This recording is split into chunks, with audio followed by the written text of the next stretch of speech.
This is Red Ice Radio.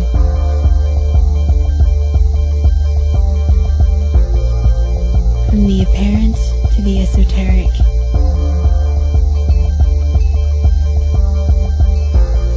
RedIceCreations.com. Good to have you with us today. I hope you have been enjoying the summer solstice and the midsummer, even if you're not celebrating or paying tribute to these things. But we're glad to have you with us today here on Red Ice Radio as we continue to bring you more exciting radio on the most fascinating topics. My name is Henrik Palmgren. If you are joining us for the first time, RedIceCreations.com is our website. We have a year of radio available for free. Stream or download directly from the website and listen at your convenience. Today we have Max Igan joining us from Queensland in Australia. Max is behind the website thecrowhouse.com, and he covers, much like us, a vast array of different topics spanning from government corruption to the mysteries of our ancient past. Max is with us today to share his perspective from Australia, as it seems to be a testing ground, together with many other countries, for the agenda of the power-hungry cabal of global centralization. Oz is banning everything from herbs to guns, and we're asking why. The theme of our program today is corruption, the nature of reality, why things are the way they are, where we are heading, where the philosophy of the elites is coming from, and how far back in time this goes. Max is seeing the strip mining of our planet taking place. So, what's it all about? Welcome to Red Ice Radio, Max Igan. It is great to have you with us on the program, and it's great to finally talk to you. How are you today, Max? I'm very well, Henrik. Thank you for having me on the show. Big fan of the show. It's nice to finally be on, actually. Absolutely. We've been in contact before, and I've been aware of your work as well for a long time. And why don't we begin just talking a little bit about that, Max, for our listeners that might not be familiar with the Crow House. Tell us just briefly about the website, about some of the things that you are doing over there in Oz, and where you were going with it, so to speak. Well, the website kind of started off as a site that I just used to put my artwork on, actually, and it developed into a truth site. Once I started putting out films and doing a radio show, which I'm doing now, I kind of figured, well, I've got it there, I may as well use it and put the truth on it. I mean, I kind of felt guilty not doing it that way, to be honest. So it just kind of happened by accident, really. It just kind of developed into what it is. I mean, the Crow House is quite a strange name for the website when you consider the content of the site, but that's just the way it ended up. Just the universe just sort of led me in that direction. But what the site is all about, I do a radio show that goes across America, and it's broadcast on the internet, called Surviving the Matrix, and that's on AmericanVoiceRadio.com. It's also broadcast out across the nation.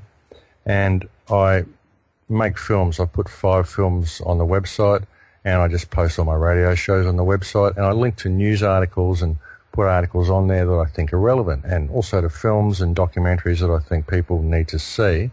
There isn't a lot of content on there. I mean, there is over 600 pages, but when you look at other truth sites, there's not a lot of content on there, but there is stuff that you need to know. I've tried to keep it so it's all essential viewing.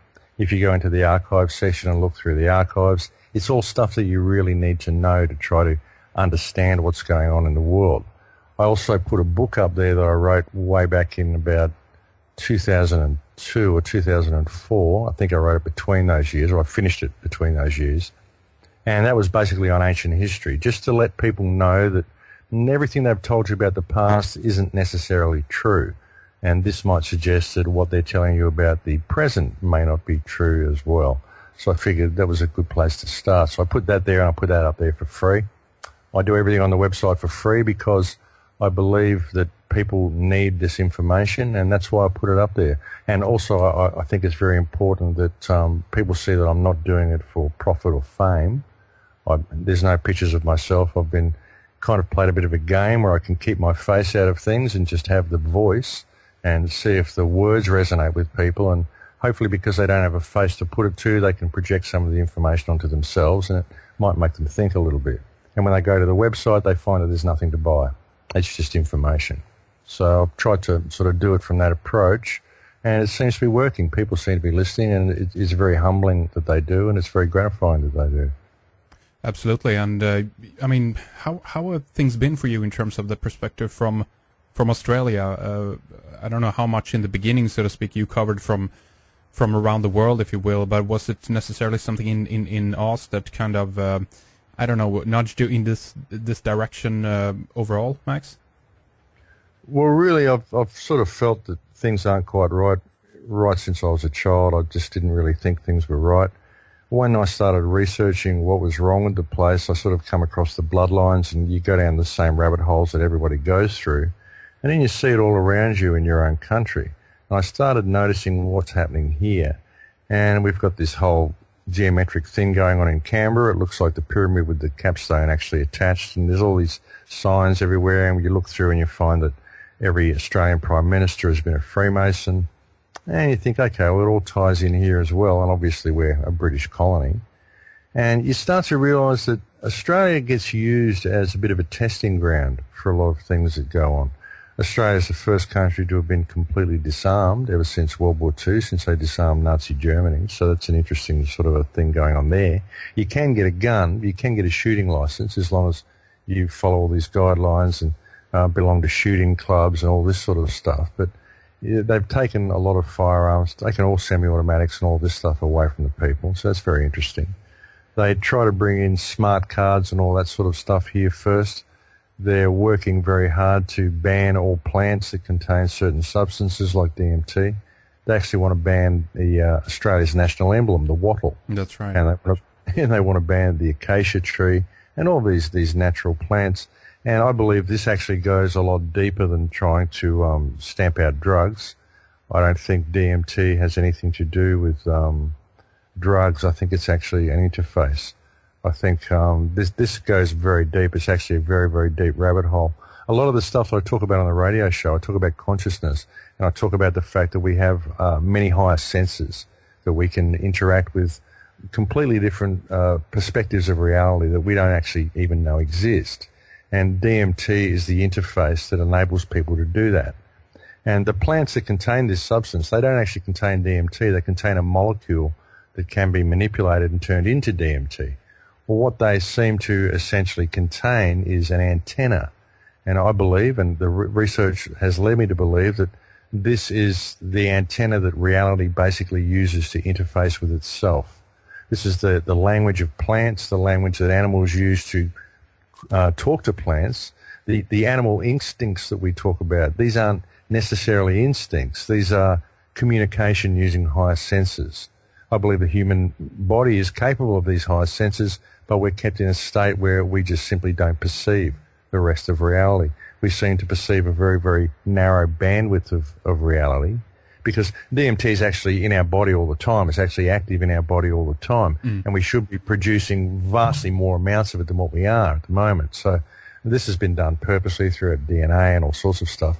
But now that people are waking up to it and they're thinking, oh my God, people are finding out that they can do this, we need to ban all these plants to remove this connection that we have with nature.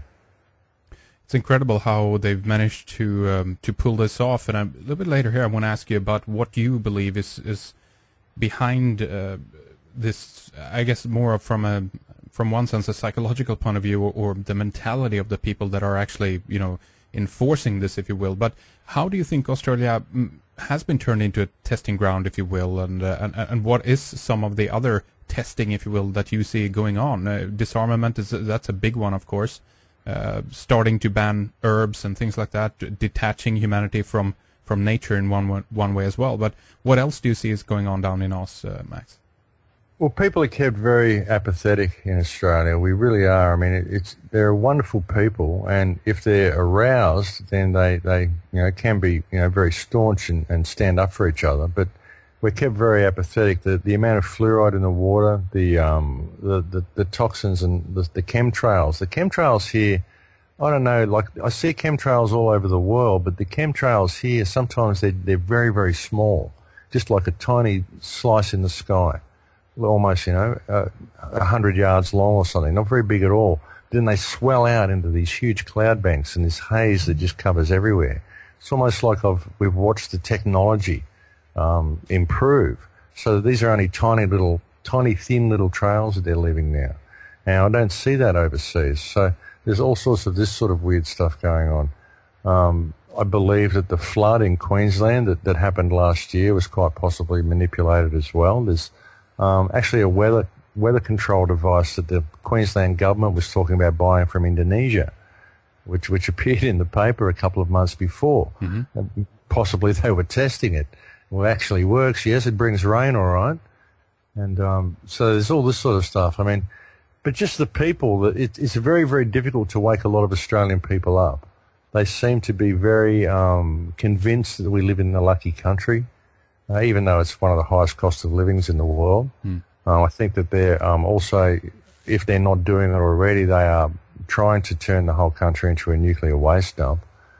I mean, it's the perfect spot for it if you want to look at things from a global perspective. You've got this huge desert country away from everywhere else, so where else are you going to put your waste? You know, I think it's been kept with a very low population for good reason. There's also would appear to be a lot of underground bases around this place. In Western Australia, there's been reports of a lot of bases in Western Australia, some in the Blue Mountains here and some in Queensland as well. So there's a lot going on here that people just don't know about and people just don't notice. I mean, I've heard we haven't done specifically a program about it. It's been coming up more in passing, but we hear about Pine Gap quite a bit, to the U.S. base down in Australia. Are a lot of things connected with that? Do you see, Max? I think so, but it's very difficult to find out anything about Pine Gap. It is so secretive. It's very, very difficult to get information with anything to do with it. Yeah. It really is. It appears to be a very small base from the surface, and yet it has a C-130 arrive there every day. So God knows what's in all of that. But there is reported to be quite a large base underground, but we really don't know. Nobody in the country knows what's going on there. It's really one of the most secret bases in the world, I believe. Interesting. So, I mean, what if we discuss a little bit about some of the mentality, what you see people behind this, on how you feel from your perspective, basically what is going on? Why do you think that people in charge or in power are heading us into this direction of this detaching us from nature, basically, in that sense? In this country, it might take another turn than banning of plants directly, if you will. But I see the same thing happening here. I see the same thing happening around the world in one way or another. It just seems to take a different shape in different countries. But what do you see, Max, from your perspective? Well, all the world's a stage. I mean, really, there's already a global government that's in control of the planet, and the parts that it isn't in control of, it's gaining control of now, with what we see in the Middle East and all this sort of stuff. I mean, this is all pretty staged. It really is. Now, the Libyan crisis, this is all completely staged. One of the things with the Libyan rebels, one of the first things they did to free themselves was put in a central bank. We want our own central bank. I mean, that's no way to free yourself, is it? So it shows you who's in charge of that revolution. So, I mean, there's already a global government that's doing this. The thing is the system itself. I mean, there's been this system put in place, and everybody that's educated or indoctrinated into this system simply works to make the system more efficient. This is what we perceive to be intelligence in this world. You know, we go to school, we learn all this left brain stuff, so we get completely disconnected from our right brain and disconnected from reality, disconnected from nature. You know, we're taught only to think with our left brain. The left brain thinks in language, and so your knowledge of reality is based on your knowledge of the language. You know what I mean? It's this whole weird system. And then when you get within the system, you start working as a politician or a corporate head or a salesman or a car salesman or a real estate agent or anything you do. All you're trained to do is success, acquisition, more efficient. So you're indoctrinated within a system of reality that is designed to make itself more efficient. It's almost like a living organism in itself. So it's very difficult to start pointing the finger at people and start saying they are responsible. I think that the whole system itself is a misconception of reality, and it is we the people, it is our failure to face the shadow in ourselves when we see injustice. The thing is, we don't feel free, Henry. You know, we believe freedom is freedom of acquisition. Like, I'm free to move about, I'm free to do this, I'm free to do that, but there's certain things I can't do. I have to pay taxes, and I have to pay to be alive, which means I've got to go and work in order to collect paper just to live on the planet. So nobody's free. Nobody needs money is free. You know, this whole system, this fictional system. We go and we spend our time basically strip mining the planet and selling things to each other and doing all this stuff that we don't need to do in order to collect paper so we can pay to be alive. It doesn't make any sense at all. So it's this whole system itself that's doing it, and it's because we don't actually feel free. We don't believe what we are. We don't understand what we are. Humanity has lost its connection to itself and to the planet that it lives on. That's right, and I've been arguing for some time now that even that tiny bit of freedom, if you will, that we have been giving, even if we can't put that name on it, even what you described with language and words, and the fact that we have to be in the left brain, if you will, all the time, even that real estate, if you will, is diminishing. It's shrinking. Even words and language is being destroyed, and it's like the noose is tightening all the time. So the question is, of course, if we're continuing on this path, Max, where will we end up? How much will we have left if we let this continue or keep on, you know? Well, we won't be human anymore. We're losing all of our connection to humanity. So this is why English is being promoted as the global language, because there's so many words that have been taken out of English. It's like Newspeak in 1984. They removed all of the words that related to revolution or freedom or any of this sort of stuff. So the people knew what they wanted, but they didn't know how to convey the information to each other. And one of the words I often use to describe this what's been done to the English language is the word dharma. And people understand what dharma is. Dharma is your place within the cosmic machine. It's all of this sort of stuff.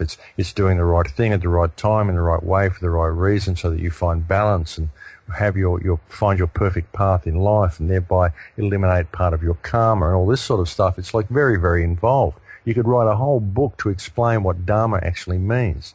But if I was speaking Hindi or Sanskrit, all I have to do is say dharma, and they know exactly what I mean. So we've had these spiritual understandings and these understandings of how we should function in reality taken out of our language. So how can we convey this information to people? And words such as equity.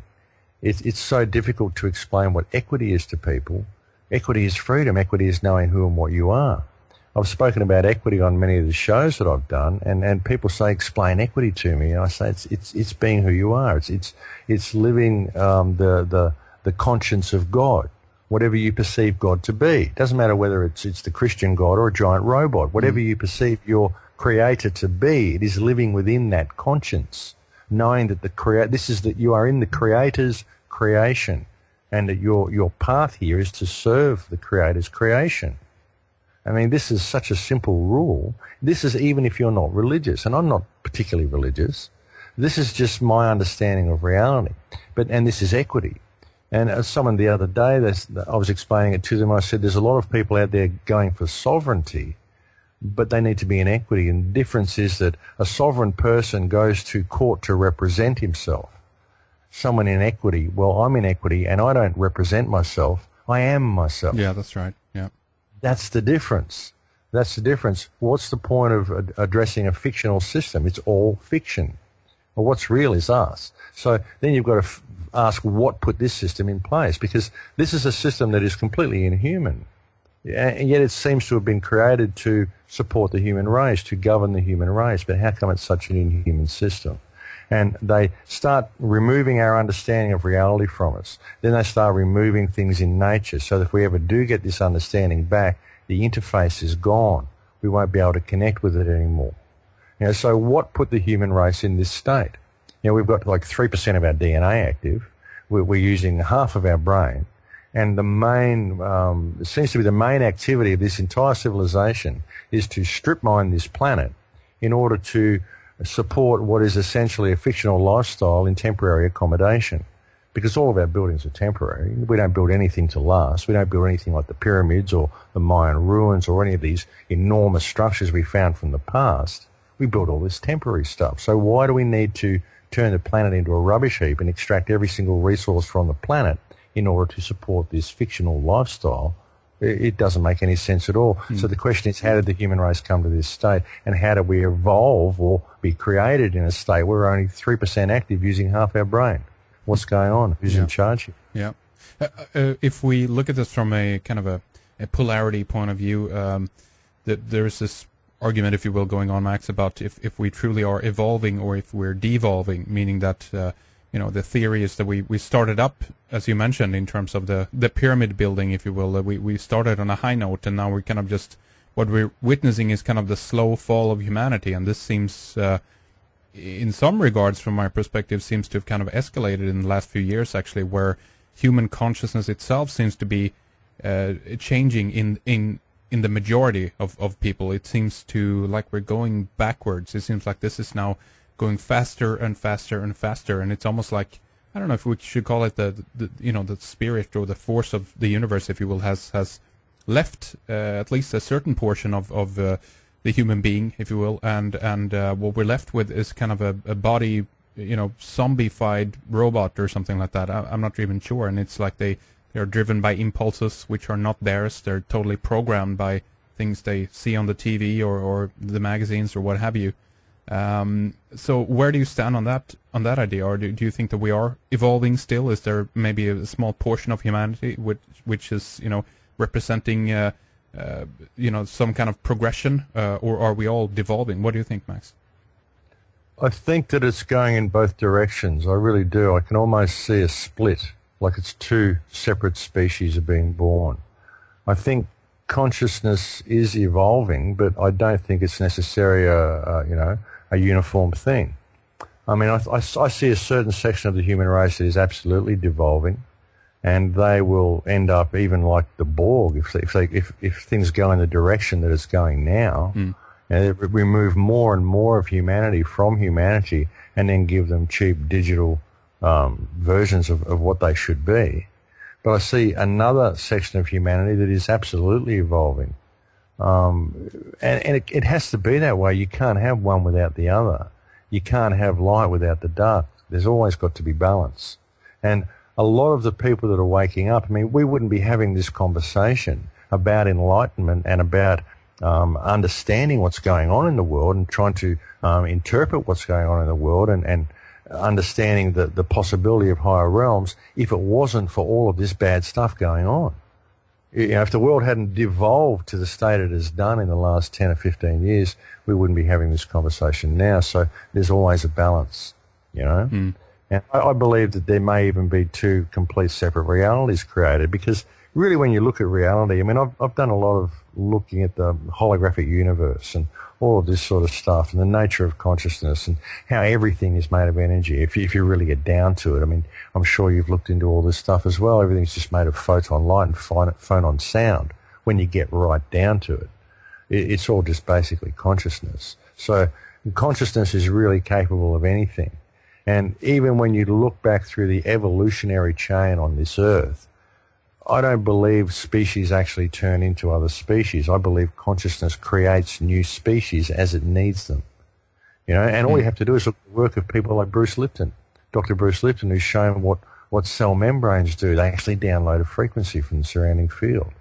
You look at the research that's been done into water. People like Dr. Emoto and other people that have discovered that the water has memory. All the water on Earth contains memory. So there's the RAM drive that's needed to run the operating system. The operating system is simply a water-based computer, which could be any body shape that it wants to create. And the animation from that computer, like the CPU, is downloaded from the field as an electrical frequency that animates that computer. And that's all really anybody is. You start looking at the nature of atoms, you realize atoms are all empty space. That's all they are. They're 99.99999% empty space. That's 5 points after the 1. That's 1/10,000th of 1% of an atom is actually matter. And everything's made of atoms. So that means 1/10,000th of 1% of this chair that I'm sitting in is actually here. And people go, gee, that's fascinating. Well, no, it's not. It's a lot more than fascinating. It's absolutely unbelievable. This chair's only here because I perceive it to be here. My body is only here because I perceive it to be here. We're only having this conversation because we both perceive it to be happening. All that actually exists is consciousness. So that puts a whole different slant on everything when you look at it. And it kind of frees up the realms of what is or isn't possible. Because absolutely anything is possible. Anything that consciousness needs to evolve is possible. And I believe that evolution can take different avenues. Who knows that one program, such as we see running on this earth, couldn't evolve into a myriad of different realities? Who knows if it couldn't evolve into a different reality for every frequency that exists on the planet, which would be every person that exists on the planet. I mean, anything is possible when you really look at the nature of reality. But that's not the deal, unfortunately. At this point, anyway, we can do what we know is the right thing, obviously, to help this along. But at the moment, again, to touch base again with that idea, it seems to me that the surrounding field that you're talking about, it is there. But do you think that the masses have been detached from the field, getting access to it? I mean, I can see it happening in different ways, of course. We, walk from the house on a paved road into the car, just to the supermarket, what have you. I mean, there's even many people alive who never even, touch the earth with their feet. You know what I mean, Max? It's like very detached physically even, Oh, absolutely, absolutely. And that's the problem, see, because, I mean, we're an individual frequency. You and I are each individual frequencies, but we're actually part of a collective as well. And the collective consciousness, the collective unconsciousness, this is what shapes reality. And this is what will probably shape the rest of reality. There will be, hopefully, frequencies that don't go with that. I'm sure that there actually will be frequencies that don't go with that. But I think the majority of reality will go down a certain path unless they wake up. But I believe they will wake up in the end. But I think the more negative it gets, the more it will take to wake people up. And some people are very much asleep, and that's the way it is. But there's also other theories that you could look at. I mean, why would it all be happening in the first place? That's the question. Why are we doing this? What put the human race in this state where our activity is basically strip mining the planet and profiteering from each other and turning everything we can into a rubbish heap? What has put us in this place? Who's in charge? Who is in the eye at the top of the pyramid, and what is the eye at the top of the pyramid? Is it the destruction of life and of the planet that is a subconscious agenda, if you will, of the machine, of the system that you're talking about? Because in many regards, obviously, we know that there are certain players at the top, even though they might not be at the very top, that seems to be the interface, those who manifest the agenda, those who give the orders to rest of the henchmen below them, so to speak. But in most cases, what I see anyway is that it's the system, if you will, that is the conspiracy behind everything. We have a lot of unconscious people walking around, thinking that they're doing the right thing in a kind of an altruistic way almost, but they never realize that they're actually part of helping to, destroy the things that you're talking about, Max. Well, absolutely. I mean, we shouldn't be supporting the system in any way. We should be supporting each other. And that's the problem. See, the whole thing exists because of our shadow, because of our failure to feel free and to be free and to serve the creation. You imagine if everybody on the planet started treating the person next to them and everybody they come in contact with as themselves. Now, I finish every show with In Lakesh, which means I am another yourself. And if we all did this, if we all started treating everybody we know as ourselves and started serving the creation, which means to serve others and also to serve ourselves. You don't serve others at the expense of the self, because that's right. You're part of the creation too, but you just don't serve yourself at the expense of others. You treat everybody as yourself. This is how we change everything. And people just are too scared to do that. People see, they see other people and they're in fear because they're in this left brain reality. They're taught that, there's, everybody's out to get you and there's danger at the door, and, we're all in this together. We're all the same. We all come from the same place. And it's our support of the system that allows the system to be perpetuated. But the question is where did the system come from? Is this something human consciousness would come up with on their own? Because it's such an inhuman system. I often think, if even if the mainstream story of evolution is true, even if man came from cave dwellers and we grew up to society and grew into civilization. Is this what we would come up with? I mean, really, this doesn't make a lot of sense. We came from the sludge, Max. Straight out, and just this is the end result of it. Yeah, this is it. It looks like we're pretty much in the sludge still. But That's right. it doesn't make sense. I mean, if we were living with nature, even whatever we were doing, why did we make metal? How did we even know what metal was, let alone how to make it? And why would we make this stuff to begin with? What purpose would it serve? And once we make metal and make iron and all this stuff, it all falls apart from there. We end up with this. So why would we do that? It doesn't make sense for a consciousness in bloom that would come up with something like the pyramids, that would know how to soften stone and make Mayan ruins, because that appears to be how they were made, was through softening stone. And there's techniques that exist for doing this still that the medicine men use. So how did we come up with something like that and then turn it into something like this? It doesn't make any sense at all. So you just have to ask the question. And I've been really wondering this, and I keep coming back to the same answer. It's not one that I particularly like, but I keep coming back to it over the years. So, maybe we'll talk about that a bit later. But it doesn't make a lot of sense to me at all.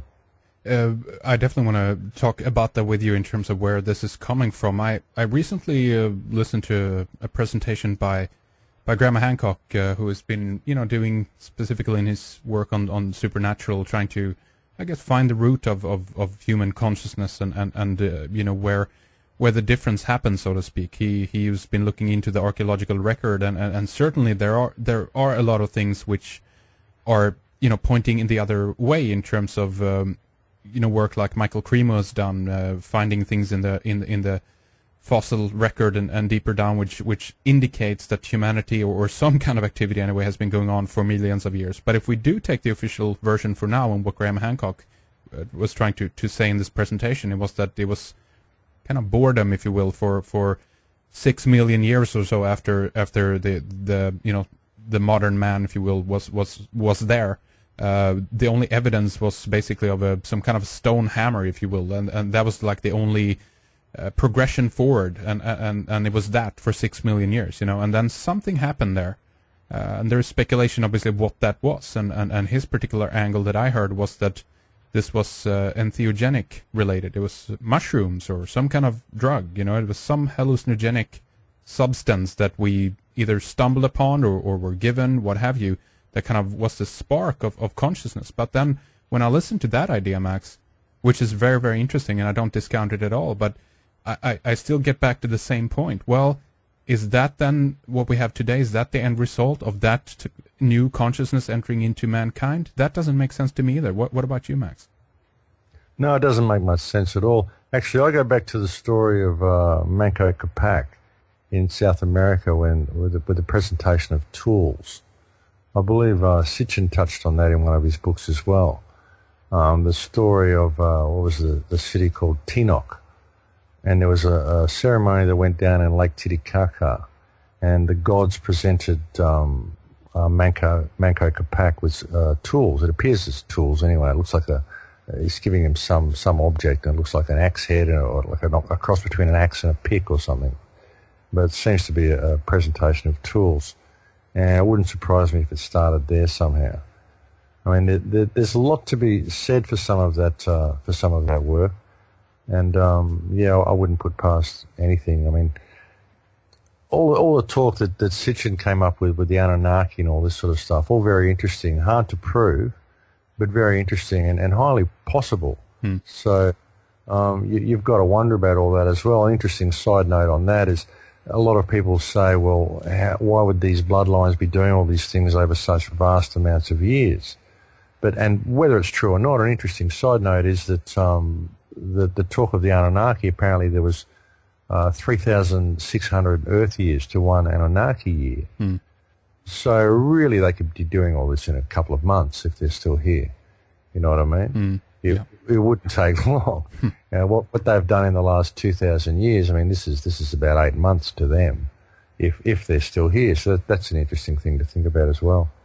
Do you think the perception of time, though, is same all across the board? If we look at even the life here on Earth, it seems that and even individual human life, obviously, and the different things we do. Even from day to day, I can do one activity, or the same activity, on 2 different days, but I can have a vastly different, relationship to the time it took to do that thing.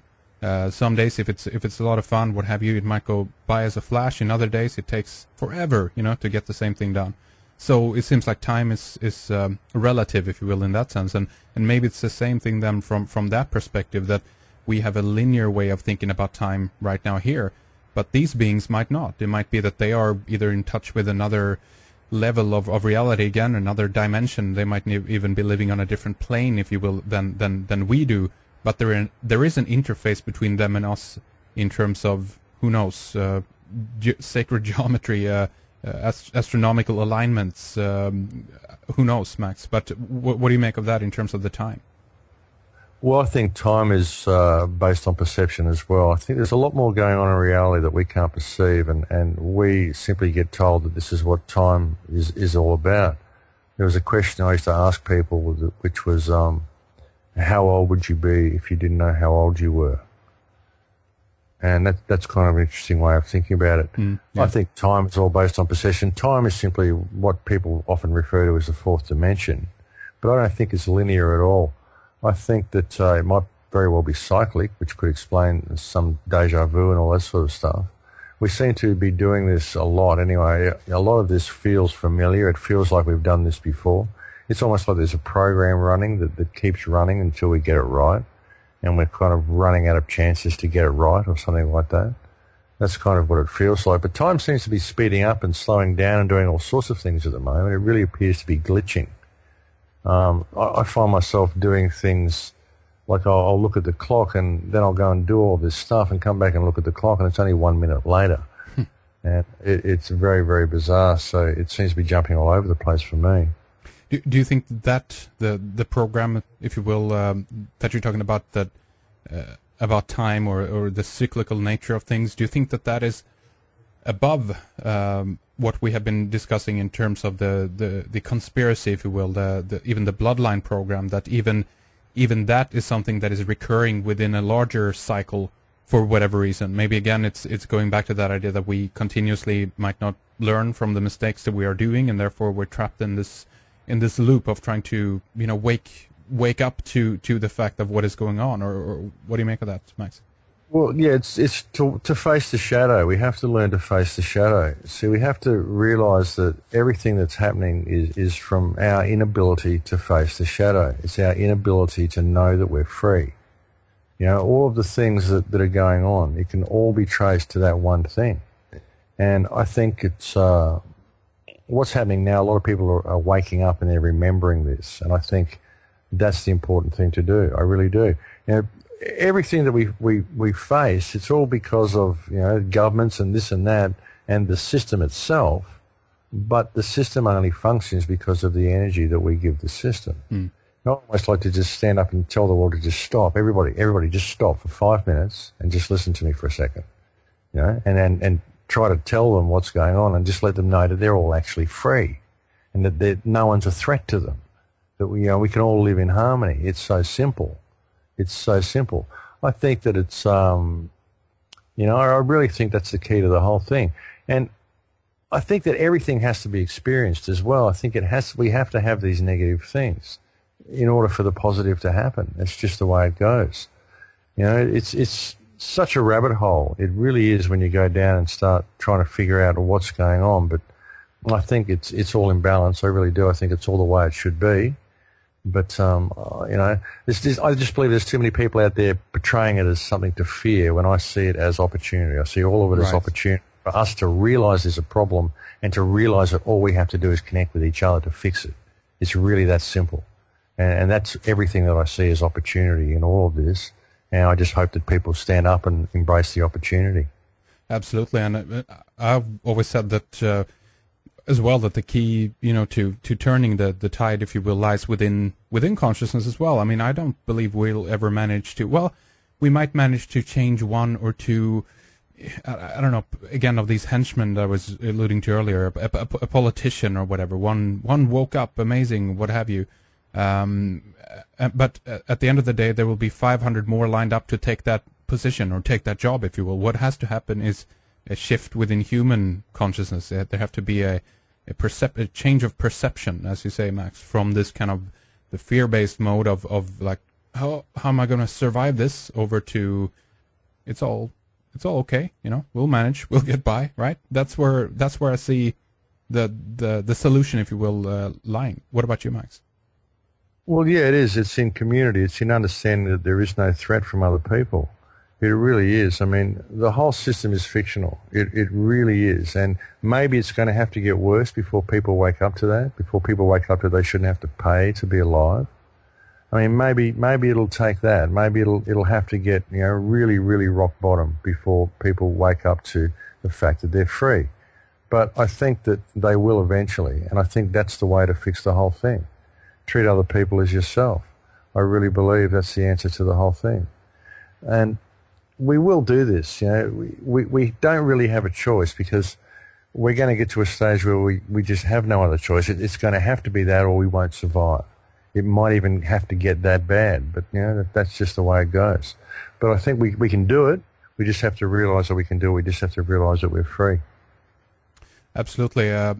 Max, why don't we kind of begin to round things up here a little bit for the first hour. I definitely want to continue talking more with you here after our break in our member section and ask you, or maybe we can get into detail in terms of what you see the root of this is then, and where you're heading with this, if you will, if we need to take this off-world, off-planet, off this, dimension, even, if you will, in that sense, because I would tend to agree with you that there's something there. The more you investigate, the more you look into it, where this thing has been spawned from seems to be not from here, if you will. And we'll get into some of that, of course. But why don't we talk a little bit more about your website, obviously, as well. We want to, relay some of our listeners over to your website, thecrowhouse.com. And how do people go about listening more regularly to you, Max? Well, you can go to the Crow House and you can just click the Radio Archive banner at the top, and that will take you to the radio shows. There's a weekly radio show that gets posted on there. You can download it as a podcast, or you can watch a YouTube slideshow that I do with it as well. There's also a link to the YouTube channel on the website on the homepage, and you can go there and you can watch the slideshow. You can subscribe to the channel and all that sort of stuff. So it all gets posted there. You can tune into the AmericanVoice.com as well. I believe this show goes to air on Friday night at 9 p.m. That would be US Central Time. So a lot of people just find it easier to go to the Crow House and get it from there.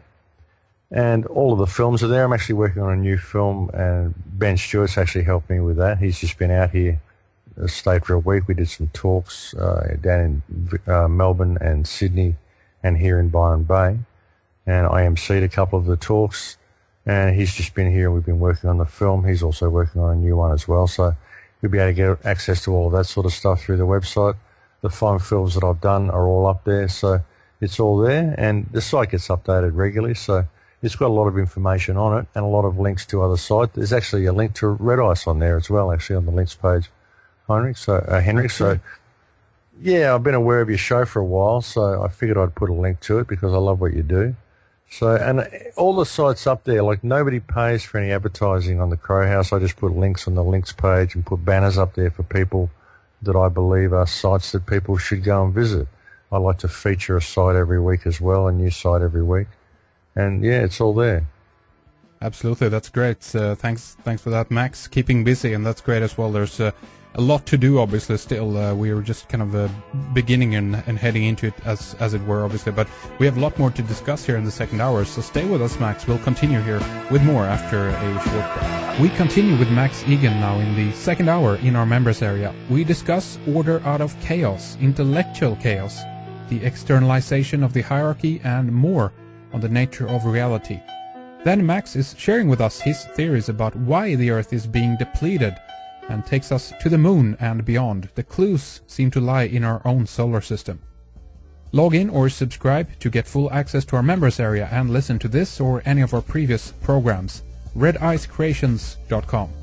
If you click into our radio archive, you can see our upcoming guests. Some of these include Thomas Sheridan, Maurice Cottrell, Dolores Cannon, Joseph P. Farrell, And we're also going to begin our series on Zionism and multiculturalism, beginning with Adrian Silbucci, and then move on to Henry Macau, Gilad Atzmon and Israel Shamir.